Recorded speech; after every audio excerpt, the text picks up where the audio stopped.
El tercer comodín de la Liga Nacional está entre San Diego y Milwaukee. Y ambos han venido jugando de manera deficiente recientemente. Con todo y la llegada de Juan Soto, Josh Hader ha sido un fiasco, un desastre.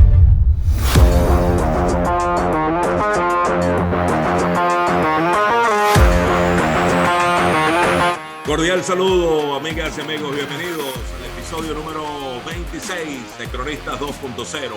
Aquí estamos reunidos los cronistas, Daniel Chapela, Octavio Sazo, Efraín Sabarce y Fernando Arreaza, prestos para llevarles una nueva edición, hablarles de temas del momento, de temas que son de interés para todos ustedes en torno al mundo deportivo y con una presentación de Juega en Línea, el lugar más seguro para divertirse.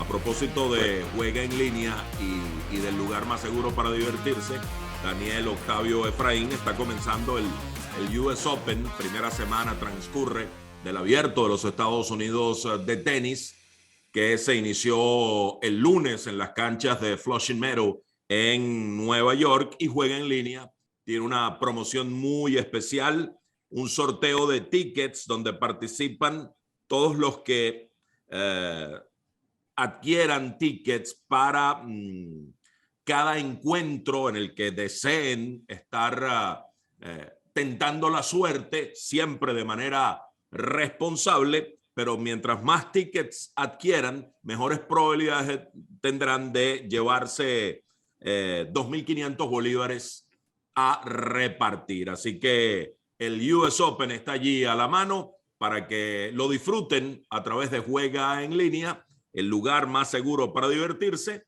Y como el US Open, Daniel, Octavio, Efraín, los demás eventos deportivos que siempre son tan interesantes de participar. Daniel, ¿cómo estamos? ¿Cómo quedamos? Creo que nos fue bien la semana pasada. Nos fue muy bien, por eso vinimos vestidos parecidos, ¿no? Para celebrar el triunfo. Hubo alguien que habló de barrida y no sé dónde estará escondido, pero... No, ahí está dando la cara. Está dando la cara. Estoy dando la cara y fue justo lo que conversamos con Fernando. La duda estaba en José Quintana, pero de resto ganaron 2 de 3. 2 de 3. Tampoco fue... Si yo hubiese perdido, ahí sí Daniel tiene razón, pero mira, ganaron 2 de 3.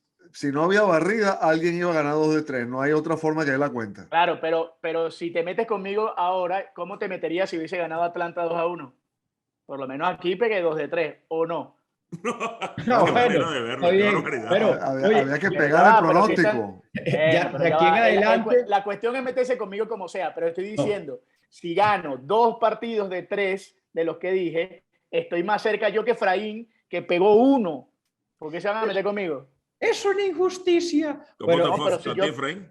Sí, yo estadísticamente tengo razón. De aquí en adelante, cada vez que haya que pronosticar sobre una serie, yo voy a aplicar la misma, Octavio, barrida. Pero Fernando, tú que eres un tipo... Si gano, estoy cerca, ¿no? Fernando, tú que eres un tipo sensato. Si Efraín puso que ganaba Atlanta y ganó San Luis, ¿a quién deben fastidiar? ¿A él o a mí? Bueno, a los dos, porque ninguno de los dos acertó realmente. Claro, pero... No, ninguno de los dos, pero ¿quién estuvo más cerca? Pero no, sí, tú estuviste más cerca. Tú estuviste menos lejos. Exacto. Felicitaciones, Octavio. Entonces no me tienen que fastidiar a mí, sino a ti, que perdiste completamente sin ninguna posibilidad. Mira, y no es que yo quiera echármela, pero realmente los velones allí están funcionando porque estoy on fire. Porque no solo Daniel y yo les dijimos el 2-1 a favor de San Luis. Sí. Les dije el orden de los resultados. Eso así es verdad. que si nos hicieron caso, disfrutaron la pasión de ganar, porque dijimos que el primer juego lo ganaba Atlanta y los 2 siguientes los ganaba San Luis. Totalmente y tal cierto. cual transcurrió la serie. ¿Ah? Doy fe. Ahí está grabado, sí. Ahí quedó. Además, Juega en Línea se encarga de proyectar eso. Sí. Ahí hay que seguir a Fernando, señores. Hay que seguir a Fernando. Hoy el dato es de fútbol. Vamos a estar muy atentos. El dato es sobre fútbol. Hay un ganador de la semana pasada que dio a San Luis 2-1. Todo eso lo vamos a anunciar cuando lleguemos al dato de los cronistas. Siempre una presentación de Juega en Línea, el lugar más seguro para divertirse. Estamos entrando en la recta final de las Grandes Ligas. Ya en esta semana ha comenzado septiembre y tendremos la recta final. Aunque octubre tiene un pedacito de ronda eliminatoria de temporada regular, básicamente ya estamos en las últimas semanas, así que Efraín y yo vamos a dedicarnos a revisar cómo está el panorama y las perspectivas de las grandes ligas. Eso será en la segunda parte. En la primera tendremos el fútbol y una vez que ya se realizó hace algún tiempo el sorteo de la Champions, es interesante mirar en perspectiva cómo puede darse esa fascinante competencia, sabiendo, Daniel, Octavio, con quién va a competir cada quien y cómo puede salir de cada grupo, cada equipo. Así que vamos con eso comenzando, ¿no? Bueno, mira, yo creo que siempre ocurre con la Champions que esta fase inicial de grupos simplemente actúa como una especie de criba o de filtro, ¿no? A veces pasa en cada edición que ocurre alguna sorpresa, algún equipo que de pronto no estaba muy en los planes, que se termina colando en octavos de final, pero generalmente hay mucha disparidad entre los candidatos y aquellos que entraron porque les correspondía, pero realmente no tienen plantel para competir por un trofeo como este, ¿no? No es sencillo ponerse original a la hora de hablar de candidatos, pero me parece que hay equipos que de entrada están en una posición, digamos, de privilegio respecto a otros, ¿no? Por supuesto, el Madrid, que es el campeón, el Liverpool, el City, los dos grandes equipos ingleses. Yo creo que al Barcelona hay que incluirlo, más allá del grupo duro que le tocó, junto al Bayern, que es otro de los candidatos, pero realmente los movimientos que hizo el Barcelona de mercado, como mínimo lo ponen delante de la exigencia de tener que llegar hasta instancias definitorias del torneo. Y el otro es el Paris Saint-Germain. Fíjate que incluso al Chelsea no lo mencioné, habría que hacerlo porque ganó la Copa hace 2 ediciones nada más, pero fuera de eso, Octavio, me parece que la lista de candidatos más o menos sigue el mismo norte de los últimos años, ¿no? Sí, yo creo que la diferencia acá primero va a estar en ver cómo se termina el mercado de fichajes, que tiene todavía algunos días para su cierre. Digamos, cómo quedan reforzados cada uno de los equipos en función de esto, porque cualquier movimiento que se dé en las próximas horas puede incluso darle a algún equipo un cariz diferente al que tienen hasta ahora, hasta el momento del sorteo y de que estamos hablando en este programa. Y lo otro es que no sé si ustedes lo ven igual, Fernando, Efraín, Daniel, pero creo que esta edición en especial de la Champions tiene muy pocos equipos que están por debajo del nivel acostumbrado. Es decir, muchas veces la fase de grupos, como explicaba Daniel, tiene el tedioso juego de algunos clubes que no tienen nivel para competir mano a mano directamente con estos equipos. Me parece a mí que la diferencia en esta edición especial, en particular, previa a la Copa del Mundo, es que esa cantidad de equipos que están muy por debajo, hoy son muy pocos. Hay 3, 4 equipos que realmente están muy por debajo del resto, pero hay otros que, aunque no estén al nivel de los equipos tops, me parece a mí que van a pelear, que van, aunque sea, a ser una piedra en el zapato de la mayoría de los clubes, y eso ha hecho que, valga la redundancia, la mayoría de los grupos sean, entre comillas, parejos. Después podemos, evidentemente, hablar y saber cuáles son los equipos que más o menos van a dominar cada uno de los grupos, pero a diferencia de otras ediciones, no hay grupos que sean tan ampliamente favoritos o decantados para algunos equipos, y eso hace prever que al menos la fase de grupos va a tener ese sabor especial, ese sabor adicional. Luego, evidentemente, uno cree que van a llegar los de siempre y los grandes favoritos van a terminar compitiendo mano a mano por el final, que digamos, al final, y otra vez valga la redundancia, termina siendo el gran objetivo de todos. Digamos, y les pregunto, para ir desarrollando el tema, yo siento que hay 2 equipos que tienen obligaciones, que se entiende el término, ¿no? Y no está el Madrid entre ellos, porque el Madrid la ganó el año pasado y la ganó contra todo pronóstico, sorteando y salvando obstáculos, cada uno más difícil que el otro.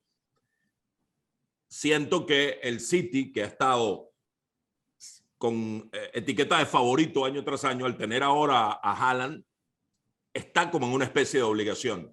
Y el PSG, que retuvo a Mbappé, en esa puja pública con el Madrid, termina quedándose con la perla francesa, y que tiene a Messi todavía entero, y a un Neymar que también está en plenitud de fútbol todavía, aún propenso a lesionarse, tiene una especie de obligación este año, porque no se sabe qué va a pasar después de esta edición con Lionel Messi. ¿Tienen una obligación adicional estos dos equipos que estoy diciendo respecto a otros, Daniel, Octavio? Sí, la obligación, a ver, hace poco en el sorteo, durante el sorteo, Ferran Soriano, que es, digamos, la cabeza administrativa del Manchester City, dijo que para ellos la obligación era ganar la Premier, no la Champions, ¿no? Fue como un recurso que encontró para salir de la respuesta.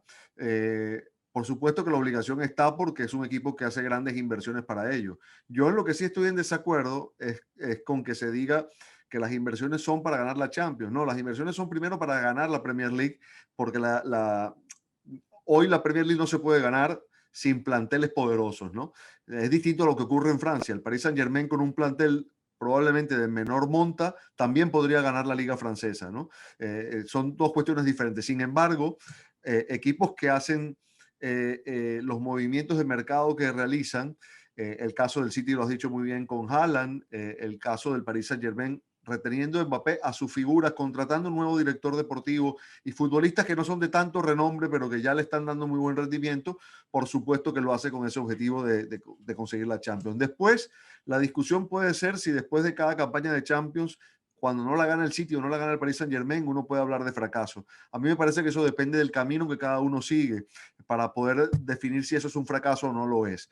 Pero evidentemente las miradas están sobre ellos. Es más, si hoy yo tuviera que dar a estas alturas del año, que todo puede cambiar, a dos candidatos a jugar la final de la próxima Champions, yo te diría Manchester City y Paris Saint-Germain. Claro, habrá que ver después cómo son los cruces, porque podría tocar en función de la clasificación de cada uno que terminen encontrándose antes de la final. Pero para mí hoy son los dos equipos que yo pondría en una final si tuviera que pronosticarlo en este momento, ¿no? Yo creo que yo entiendo perfectamente lo que dice Fernando, pero igual yo creo que la palabra obligación, o digamos, o en este caso el término obligación va de la mano con la trayectoria y la historia de los clubes. Yo creo que aunque el Real Madrid le haya ganado, por ejemplo, y como bien decía Fernando, contra todo pronóstico, yo creo que tiene mucha más obligación el Real Madrid que el Manchester City. Y lo entiendo así porque yo creo que la categoría de los clubes o la representatividad de los clubes en el entorno futbolístico genera más obligación que aquellos clubes que, aunque tengan dinero, no la han ganado nunca. Es decir, yo entiendo que la inversión del Manchester City o del PSG, entre comillas, les da a ellos la posibilidad de pelear, o entre comillas no, porque les da la posibilidad, pero me parece a mí que no los obliga por el peso de lo que significan las instituciones, la camiseta y todo lo demás. Yo creo que tiene mucha más obligación el Madrid, el Barça, el Liverpool, el Milan, el Bayern Múnich, que equipos como el PSG y como el Manchester City. Evidentemente, claro, entendiendo la realidad de cada equipo, ¿no? Exacto. Yo digo, lo que pasa es que entendiendo que los planteles están dispuestos para eso, pero en el fondo, cuando van a competir mano a mano con los grandes, la jerarquía de esos grandes, por eso, Fernando, hablábamos la temporada pasada o la Champions pasada, de lo que significaba el Bernabéu. Y yo creo que el Etihad y el Parque de los Príncipes, por más dinero que haya, no significa eso, porque no tiene la jerarquía de haber ganado la Champions ni de haber vivido noches épicas o históricas de la competencia. Entonces, por eso para mí hoy sigue siendo, digamos, mucho más importante el Milan, aunque tenga mucho tiempo sin ganarla, lo que representa el Milan, que equipos que apuestan con dinero, pero que al final no tienen ese peso en una competencia. Por eso yo sigo siempre creyendo que más son los Yankees de Nueva York que un equipo que venga en una racha. Sé que el béisbol es diferente, pero la jerarquía que les da a los clubes, el hecho de haber ganado y haber competido en importante manera, me parece a mí que los obliga mucho más. Yo creo que el Real Madrid, aunque la gane el año pasado, nunca va a perder la obligación de ganarla. Es decir, la gente del Real Madrid siempre va a querer ganarla porque el Real Madrid es el dueño de la competencia. Así la gente del Milan también. La gente del Milan hoy está un escalón por debajo, pero el hincha del Milan, su competencia natural es ir a ganar la Champions porque la ganó durante tanto tiempo. Entonces, me parece que por ahí va el tema. Después, si el Manchester City o el PSG la ganan y pueden edificar una serie de resultados que les pueda permitir en el tiempo convertirse en equipos realmente competitivos, les dará también a ellos la obligación, entre comillas, de ser competidores en una competencia en la que hoy realmente no han ganado nada, ¿no? Hay una cosa que sí está clara y es que esto se ha discutido muchas veces, no es lo mismo el camino que se sigue para ganar una liga que lo que representa un torneo de la Champions, donde un mal resultado te penaliza sin darte mayor posibilidad de recuperación. En la liga, que es un torneo de 8 meses, de 9 meses a largo plazo, tú puedes tener tropiezos en el camino y sin embargo mantener una constante y ganar el título. En la Champions, un mal partido te deja fuera, como ocurre en los campeonatos del mundo de fútbol, ¿no? Son 7 partidos y no siempre gana el mejor, sino el que llega mejor o el que consigue la inspiración y el buen funcionamiento dentro del torneo, ¿no?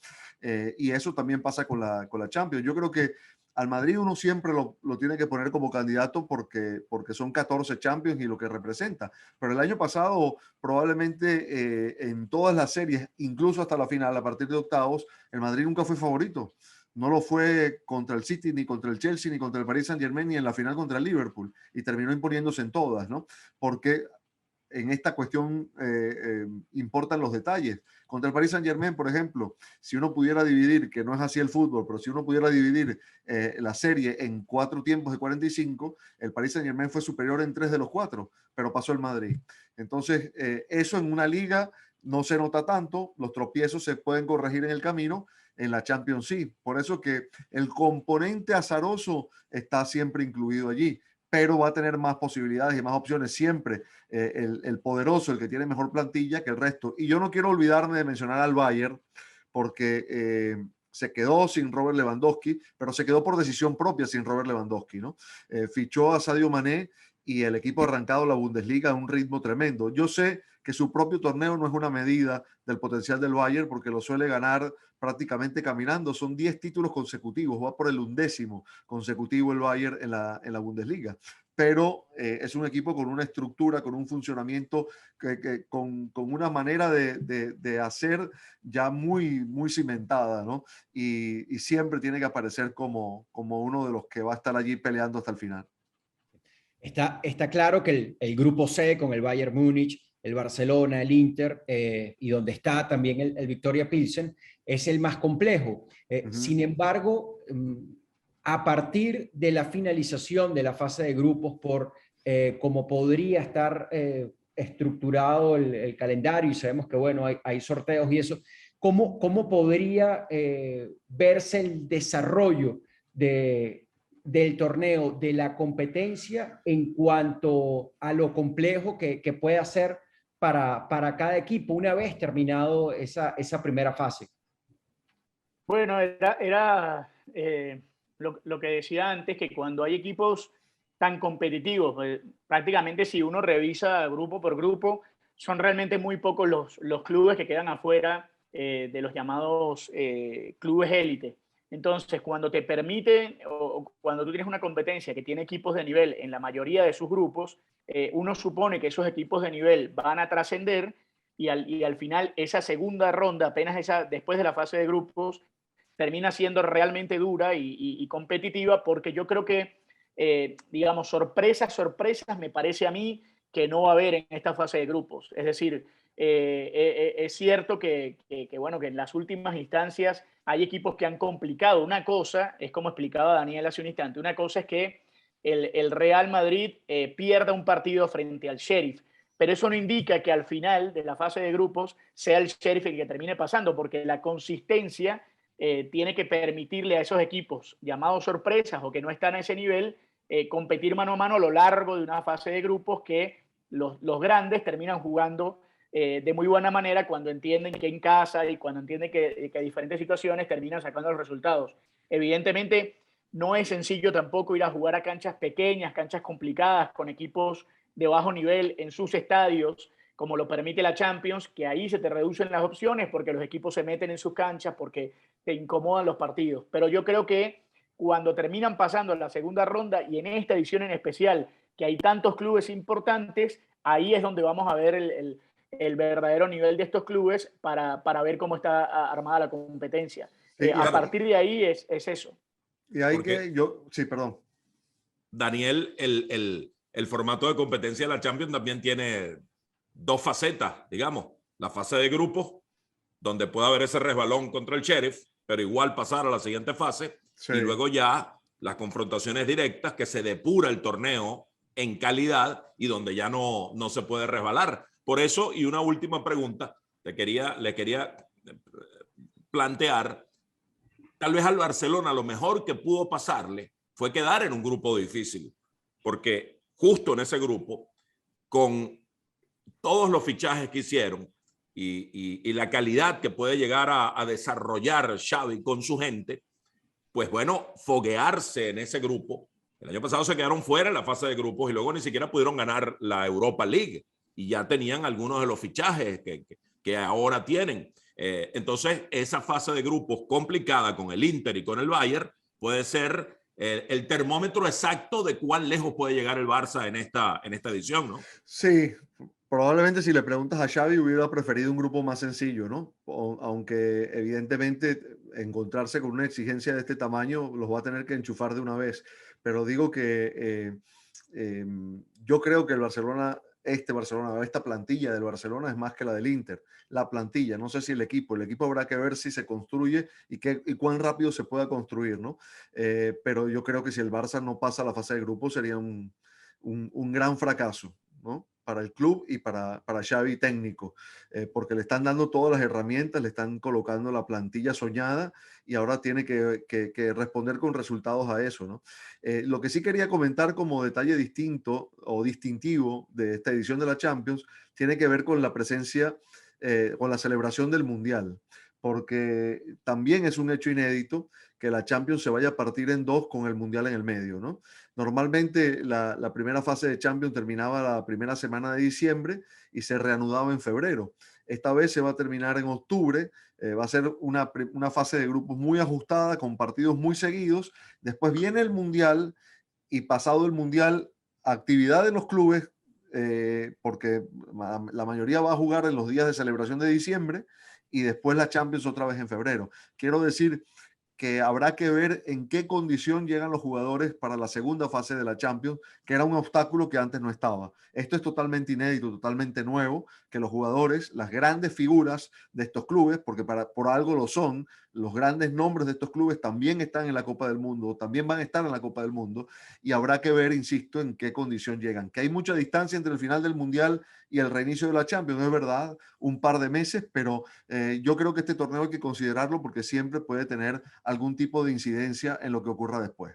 Sí, la última, Daniel, y pensando en eso, los cuatro equipos italianos que están, pues Napoli, Inter, Milan, la Juve, no tienen siempre a jugadores italianos como sus principales referencias, pero Italia no va a estar en el Mundial. Entonces, pensando en eso y que los equipos italianos no ganan desde 2010 la Champions, ¿tendrá alguna oportunidad mayor que en ediciones anteriores el hecho de que no vayan a jugar en noviembre y diciembre el Mundial?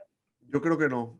En mi opinión están los cuatro clubes italianos en un segundo escalón al lado de los otros favoritos, ¿no?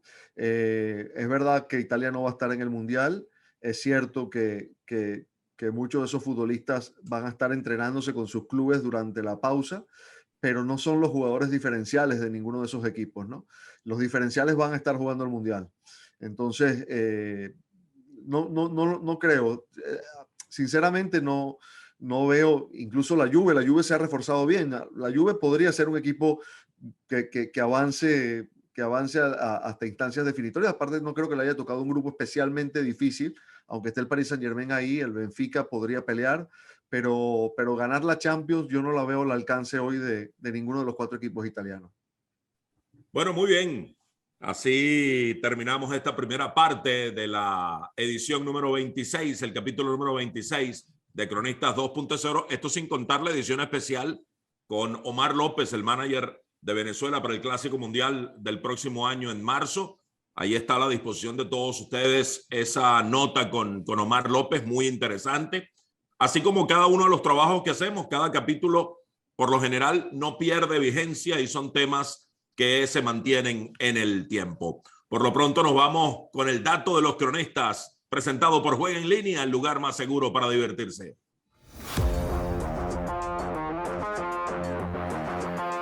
Y aquí tenemos el dato de los cronistas, dedicado hoy al fútbol. Antes de plantearlo y de dar cada quien su opinión, pues saludamos a Carlos. Su Twitter, @carlost22235467. Ross19, que acertó el dato de la semana pasada, como lo hicimos Daniel y yo. Octavio allí más o menos cerca. Dice que estuvo más cerca que Efraín. La verdad, eso es un artificio estadístico. Falacia. El caso es que... Oye, pero el que quedó peor y todavía no... bueno. O sea, está bien, pues. Yo pegué 2 de 3. Ok. ¿Sí o no? Pero Rossi pegó completo. Gana la serie San Luis 2-1, que fue tal lo que ocurrió. Usuario de Juega en Línea, que es muy importante ser usuario de Juega en Línea, Ross19. Así que le será asignada, cargada esa free bet cortesía de Juega en Línea de $20 para que siga disfrutando la pasión de ganar. Y con respecto al dato de esta semana, el mismo es el siguiente, lo que se planteó en la cuenta Twitter de los cronistas, @loscronistas. Feliz inicio de semana. ¿Quién se impone con marcador exacto? Porque lo planteamos el lunes. ¿Quién se impone con marcador exacto en el partido entre el Real Madrid y el Betis por la Liga? El ganador opta por una free bet de $20 cortesía de Juega en Línea. Y aquí vamos a poner, y se encarga de ello la producción de Francisco El Yuri, las personas que están participando en ese dato para luego cada quien dar su opinión. Andrew Stephanie, su Twitter @Luis1189431, Betis 3, Real Madrid 2, @Juega en Línea, numeral dato de los cronistas, usuario Andrew36.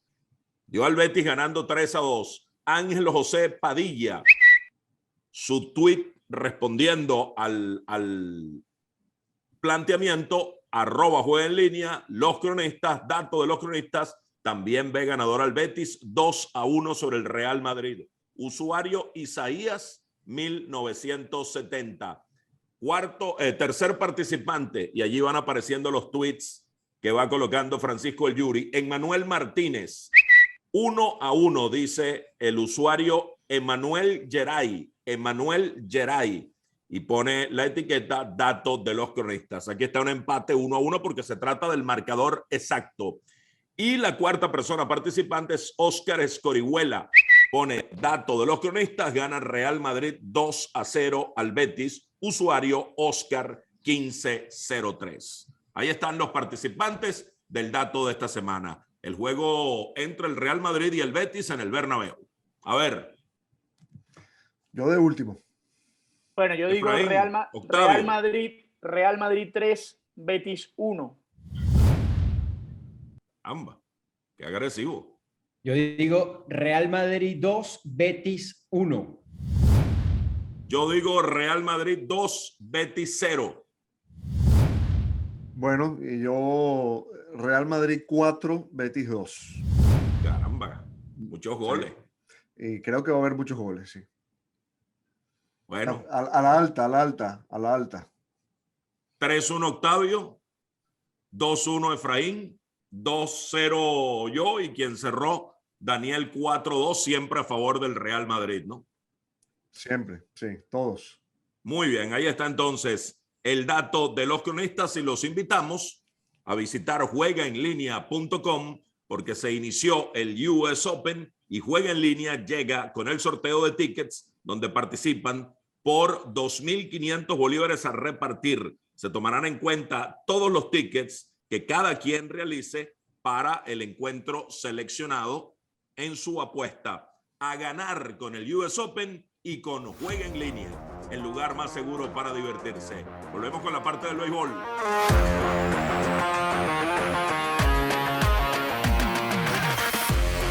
Bueno, falta poco más de un mes para concluir la temporada regular de las Grandes Ligas y nos encontramos con que, sobre todo, con respecto a las posiciones de comodín, tanto en la Liga Nacional como en la Liga Americana, más aún en la Liga Americana, pues todavía hay muchas cosas por definir y hay series, hay confrontaciones directas entre equipos involucrados en esta carrera que creo hacen necesario una especie de análisis, Fernando, Daniel y Octavio, con respecto a qué esperar en estas últimas semanas de la temporada regular, qué nos vamos a encontrar de aquí en adelante y cuáles son los equipos con mayores opciones de asegurar entonces su pase a la postemporada. Sí, la verdad podemos centrarnos en esa discusión del comodín y un par de divisiones, porque uno mira y los Dodgers tienen asegurada la división oeste de la Liga Nacional con una ventaja holgada. Hay carrera en la división este entre los Mets y los Bravos.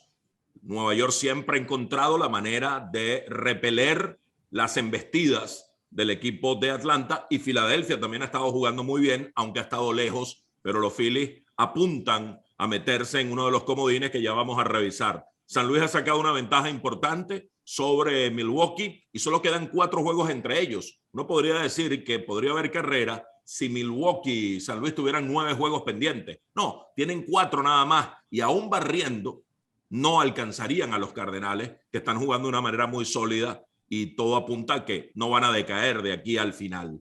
En el este, con todo y que los Yankees, si pasamos a la Liga Americana, ganaron 5 en fila la semana pasada, luego terminaron dividiendo en la serie con Oakland, están en la gira por el oeste, no obstante conservan una ventaja importante sobre Tampa Bay y Toronto.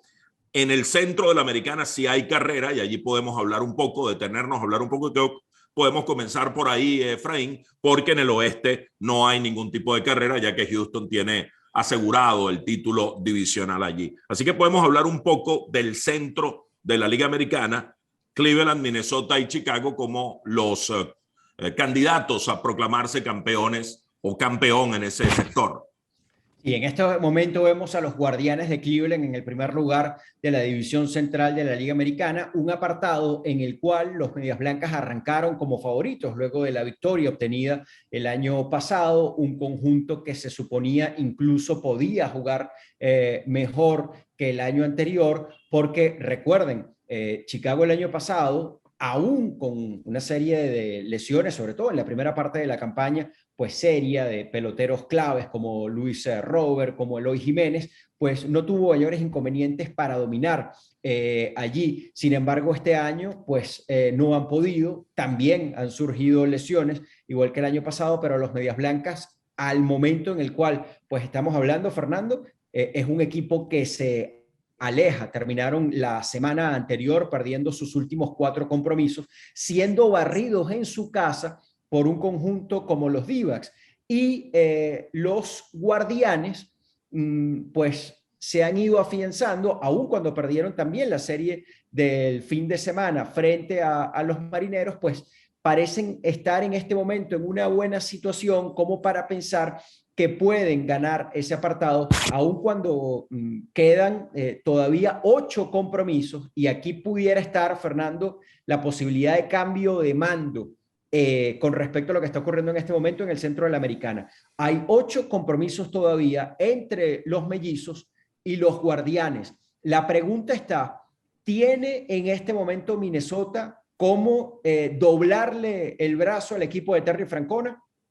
Sí, ese es el planteamiento. También hay que tomar en cuenta que entre Chicago y Minnesota quedan 9 juegos, y eso es bueno para los Guardianes, porque se pueden hacer daño entre sí.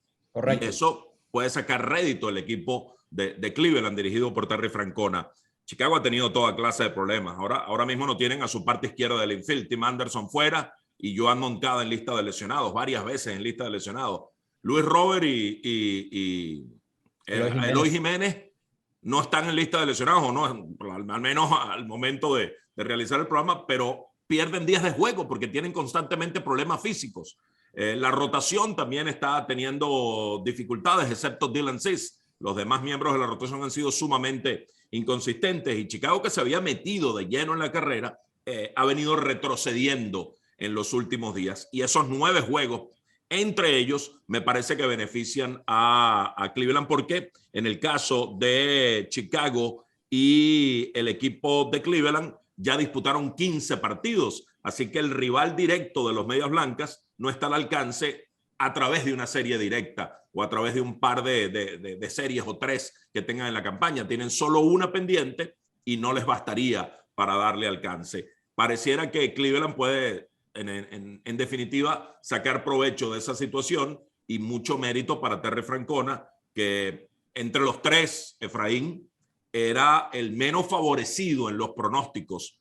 En cuanto a los candidatos del centro, eran Chicago como el gran favorito, Minnesota como una segunda opción a brindarle oposición, y bueno, Cleveland, que se sabe que siempre tiene alguna capacidad competitiva, como una sorpresa. Bueno, está dándose la sorpresa y pareciera, a mi modo de ver, Cleveland va a terminar ganando la división. De acuerdo, sí.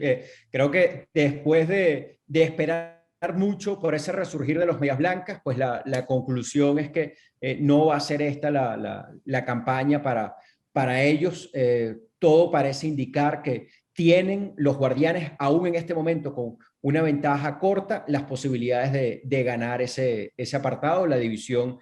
Yo no diría, Fernando, más competitiva, pero sí en la cual pues hay más emoción por ver quién alcanza el primer lugar, porque la realidad con respecto a ese apartado es que ha habido mucha inconsistencia por parte de prácticamente todos los conjuntos.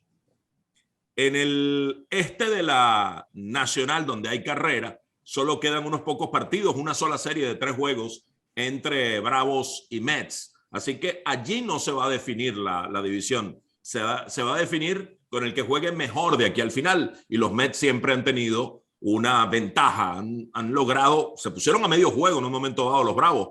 Estuvieron a un juego hace poco y volvieron a sacar una ventaja. Se dio una circunstancia muy singular hasta el domingo pasado, cuando ambos perdieron. Pero en los días en que perdía uno, ganaba el otro. Y al revés, o sea, el día en que ganaban los Bravos, perdían los Mets. Y ocurrió hasta 10 veces seguidas. Y el día en que perdían los Mets, ganaban los Bravos. Y ocurrió hasta 11 veces seguidas. No sé si dije lo mismo, pero, o sea, cuando ganaba uno, perdía el otro. Y ocurrió una gran cantidad de veces hasta que los dos perdieron un mismo día el pasado domingo. Y por eso, cuando los Mets lograban sacar una ventajita, era porque se combinaban resultados favorables a ellos. Una victoria de los Mets y una derrota de los Bravos. Y al revés. Entonces queda una sola serie y los Mets no dan ninguna señal, Efraín, de que vayan a decaer. Por más que Atlanta siga jugando bien, se acercaron gracias a jugar de manera superlativa, no a una caída del equipo de Nueva York. Lo que pasa es que, claro, ganar a ese ritmo era muy complicado. Pero cuando tú tienes en tu rotación a 2 tipos como Max Scherzer y Jacob deGrom, que luce saludable, ojalá se mantenga así, es difícil que los Mets vayan a tener una seguidilla prolongada de derrotas, ¿no? Sí, de acuerdo. Yo la verdad, Fernando, es que dificulto que Atlanta pueda jugar mejor de lo que ha hecho a partir del 1 de junio a esta parte. Recuerden la situación, el 1 de junio ellos comenzaron a ganar, de hecho, pues hilvanaron una cadena de 14 triunfos. A partir de allí, pues la situación fue otra, porque la percepción que al menos yo tenía antes de esa fecha era que a Atlanta le iba a costar muchísimo ganarle a los Mets, siquiera acercarse. Y pues bueno, a partir de la fecha antes mencionada, pues ha pasado lo que hemos visto. Incluso desde esa fecha Atlanta ha estado disputándole a los Dodgers el mejor récord de las Grandes Ligas. Los Dodgers, que en algún momento, hace unos pocos días, llegaron a tener récord de 41-9 en sus últimos 50 juegos. En resumen, uno no puede esperar que Atlanta juegue mejor de lo que lo ha hecho durante los 2 últimos meses y medio. Y aún así, pues los Mets se han mantenido siempre durante todo este trayecto en el primer lugar. Por lo cual yo coincido incluso con Carlos Carrasco Fuera, que venía lanzando muy bien antes de lesionarse, pues los Mets se mantienen en el primer lugar.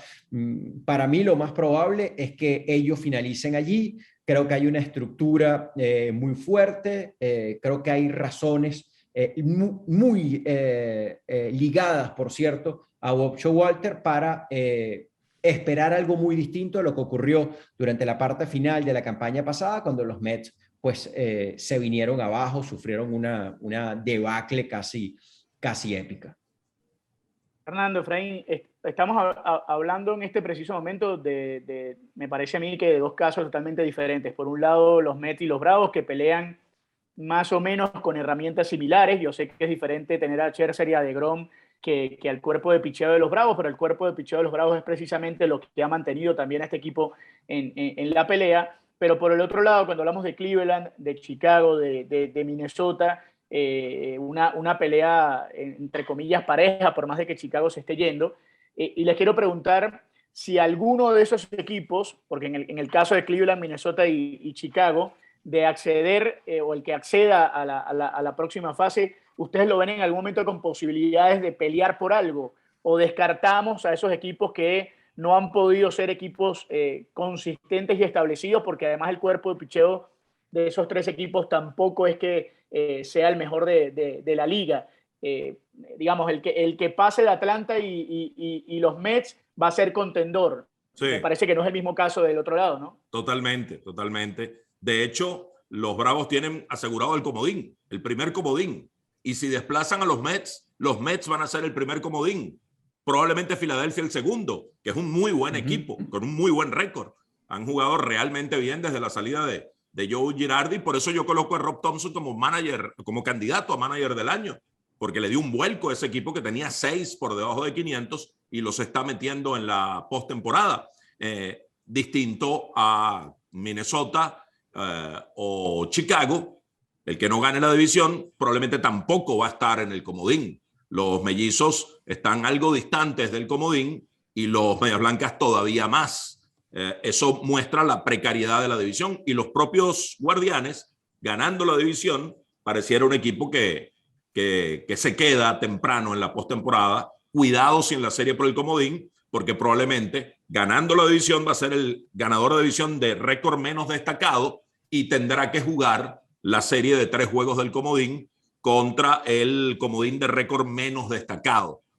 Y cuidado se queda allí en esa serie. En cambio, los Mets jugando el comodín en una serie de 3 juegos, tener a Scherzer y a DeGrom para 2 de ellos, pues, fíjate tú lo que significa. Y mirando en perspectiva una serie más larga, pues bueno, también es un poderío a temer por cualquier conjunto. Y Atlanta jugando el comodín con Max Fried, con Charlie Morton, con el grupo de serpentineros que tienen, también es un equipo a ser considerado con una opción de trascender. Por algo fueron los campeones de la Serie Mundial el año pasado. Así que sí, son 2 realidades totalmente distintas en cada una de esas divisiones, partiendo de que 2 de los miembros de los equipos clasificados al comodín en la Liga Nacional van a salir del este. El que no gane la división entre Atlanta y Nueva York, los Mets con la ventaja, y Filadelfia como otro de los equipos del comodín. Un equipo también peligroso en la postemporada si se recupera Zach Wheeler, que pasó recientemente a la lista de lesionados, Efraín.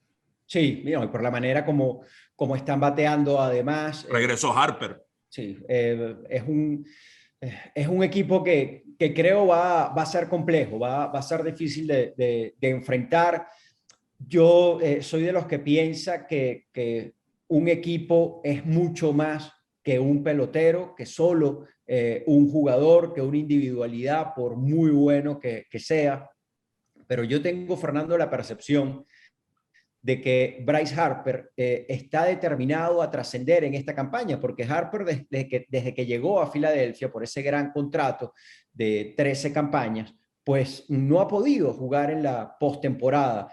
Recuerden, los Nacionales ganaron su Serie Mundial el año en el cual, pues, durante el primer año en el cual jugaron sin Bryce Harper. Y a mí me parece que hay una serie de elementos, incluso la manera como como lo hemos visto en esta campaña, cómo ha reaparecido después de estar 2 meses sin ver acción.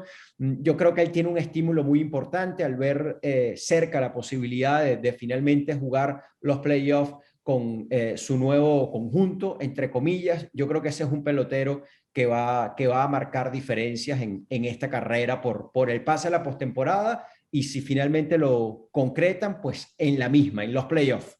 El tercer comodín de la Liga Nacional está entre San Diego y Milwaukee, y ambos han venido jugando de manera deficiente recientemente. Con todo y la llegada de Juan Soto, Josh Hader ha sido un fiasco, un desastre. San Diego no ha estado bien. Milwaukee se le alejó San Luis y pareciera que su única opción es a través del comodín, y creo que eso se va a mantener parejo hasta el final. Creo que los Padres son los que pueden apoderarse de ese último lugar del comodín en la Liga Nacional, Efraín. Sí, yo solamente tengo una duda con respecto a San Diego. Tiene que ver no solamente con la manera como están jugando, algo que yo la verdad, Fernando, no me podía imaginar. Resulta que han desmejorado a partir de la llegada de piezas como Juan Soto y Josh Hader. Pero más allá de eso, de la actualidad, de la realidad de ese conjunto, pues viéndolo desde el punto de vista de ese equipo, esta parte final de la temporada, me preocupa el calendario que tienen, porque de los 33 compromisos que tienen por delante, 9 son frente a los Dodgers, 3 ante los Cardenales y 2 ante los Marineros. Es cierto, también hay una cantidad de juegos contra los D-backs de Arizona, que no han jugado bien a lo largo de la campaña, pero bueno, Arizona viene de ganarle la serie por barrida a los Medias Blancas en Chicago. Entonces, esos juegos, esos 9 juegos frente a los Dodgers, me parece que es un asunto a considerar. 9 de 33, sí, más 3 frente a los Cardenales y 2 frente a Seattle. Y vaya que los Dodgers han venido dominando a los Padres casi que de una manera humillante en las últimas 2 campañas, y nada indica que esto vaya a cambiar. Cerrando ya en la Liga Americana y el comodín, allí sí puede pasar cualquier cosa. Hay que tener en cuenta que Seattle, uno de los equipos involucrados en la lucha, no tiene más juegos pendientes con Toronto, con Tampa Bay ni con Baltimore, que son 3 involucrados y los 3 en el este. Los Orioles, la gran sorpresa del año, nadie hubiera imaginado que iban a estar con oportunidad de avanzar a estas alturas de la campaña. Minnesota ha retrocedido, de manera que si bien todavía los Mellizos tienen una opción del comodín, no luce tan clara porque tienen por encima a Baltimore. Tampa Bay, que es el que encabeza el comodín de la Liga Americana, tiene 3 sobre el equipo que está justamente fuera de las posiciones de wild card, que es Baltimore, con Seattle y Toronto de por medio, pero todos muy apretados allí. A mí hasta cierto punto el equipo de los Azulejos ha sido una decepción. Yo lo lancé como favorito para ganar la división por encima de los Yankees. Tú lanzaste a los Yankees. Toronto viene de ser barrido increíblemente por un equipo desahuciado como los Angelinos en su casa el pasado fin de semana. Es un resultado insólito luego de haber barrido a Boston, equipo contra el cual ha jugado muy bien. Pero entonces cuando vienen y trastabillan de esa manera, uno se pone a dudar del real carácter de este equipo para avanzar. Yo los daba como mucho más listos para emprender una carrera, para trascender, porque el año pasado se quedaron fuera, pero ganando 90 partidos. Pero resulta que Vladimir Guerrero ha tenido una buena campaña, pero inferior a la del año pasado. Bobby Chet ha tenido una buena campaña, pero inferior a la del año pasado. Y así uno revisa a Teóscar Hernández, más o menos similar, y ya tengo la duda de si Toronto realmente puede ser un equipo de postemporada. Creo que sí se meten en el comodín, pero no lo veo avanzando demasiado. Sí, y con respecto a Seattle, Fernando, ellos tienen una ventaja teórica ahora para este final de temporada. Sus últimos 20 compromisos serán ante conjuntos de récord perdedor. Es algo que uno entiende, deben aprovechar. Totalmente, totalmente. Así que para avanzar, Tampa Bay, Seattle y Toronto tal como están, ¿o ves a Baltimore o Minnesota desalojando a alguno de los 3? Yo creo que al final Toronto va a terminar ocupando ese tercer puesto de comodín. Sigue siendo, desde mi perspectiva, Fernando, el equipo con más talento entre los que están aspirando a ese último puesto a través de las opciones del comodín a la postemporada. Ojalá los Marineros se metan y terminen con esa cadena de 2 décadas sin entrar en postemporada, y han trabajado para ello, para adquirir a Luis Castillo, firmaron a Robbie Ray, creo que, bueno, y le dan este pacto monstruoso a Julio Rodríguez, que saca del camino esa especie de persecución que asomaron algunos latinoamericanos o dominicanos específicamente, de que MLB quería destruir la imagen de Fernando Tatis Jr. por ser dominicano, y vienen y le dan el contrato más lucrativo para un joven de 21 años o menos en cualquier deporte profesional de los Estados Unidos, y ese muchacho es un dominicano, un latinoamericano, Julio Rodríguez. De eso podemos hablar en otra oportunidad, porque ya alguna vez tocamos los grandes pactos y contratos en las grandes ligas. Daniel. Bueno, ya saben que este es el momento de recordarles a todos que si no se ha suscrito, por favor lo hagan. Vamos creciendo mucho y eso nos tiene muy contentos. Si el episodio le ha gustado, ya sabe, dedito para arriba y la campanita para que esté notificado constantemente de los nuevos estrenos. Hay uno a la semana, pero a veces más de uno, como la semana anterior que tuvimos al manager de la selección de Venezuela en el Clásico Mundial de Béisbol, Omar López. Suerte con el dato, Octavio. Espero que te reivindique. Exacto. Ha sido Cronistas 2.0 presentado por Juega en Línea, el lugar más seguro para divertirse. Estará ligando tu